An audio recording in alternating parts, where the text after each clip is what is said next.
Hello students, I welcome you all to today's session. I hope all of you are doing perfect at your places. Today's topic is scientific instruments. तो इतना technological advancement already world में हो चुका है, तो अलग अलग instruments बहुत सारी चीज़ों को मेजर करने के लिए, डिपिक्ट करने के लिए, डिटेक्ट करने के लिए सामने आ चुके हैं. उन्हीं में से कुछ ऐसे साइंटिफिक इंस्ट्रूमेंट्स के बारे में हम पढ़ने वाले हैं जो साइंटिस्ट और अलग अलग फील्ड्स में उनको यूज़ करा जाता है.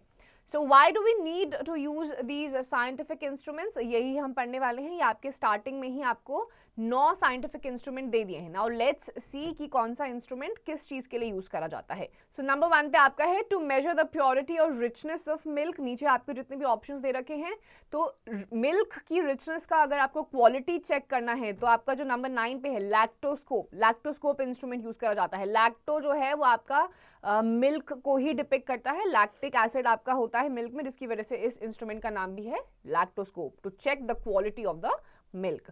Then we have to measure and determine colours. Measure करने के लिए और डिटरमाइन करने के लिए कलर्स को क्या यूज करा जाता है? It is the crescograph. जो क्रेस्कोग्राफ आपका नंबर 5 पे है वो यूज करा जाता है कलर्स को डिटरमाइन करने के लिए. To measure the growth of plants, तो प्लांट्स की ग्रोथ को मेजर करने के लिए यूज करा जाता है crescograph. Then you have number 3. Number 3 is to measure and determine colors. For that we have on number 4 which is colorimeter. आपका colorimeter है, नाम में ही color है, तो वो color को measure करने के लिए use करा जाता है. D, to record the movements of the heart. The correct answer is option number 2, cardiograph. Then we have to observe the sun without the injury to the eyes. The answer is on number 8, helioscope. To record the movement of an event, the answer is on number 3 which is chronograph. Chronology का मतलब ही होता है या जब आपको एक event को एक chronology में, एक sequence में आपको measure करना होता है. Then you have to examine the ears. To examine the ears, the answer is number 1, oriscope. Then we have to measure the skull.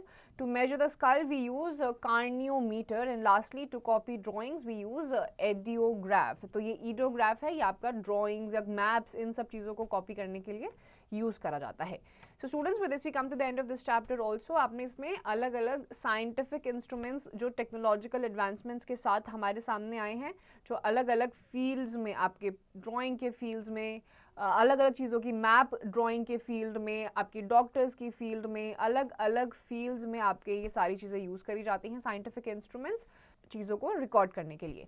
So students, इन सारी चीज़ों को आप रिवाइज करिए, मेमोराइज करिए एंड डू प्रैक्टिस देम.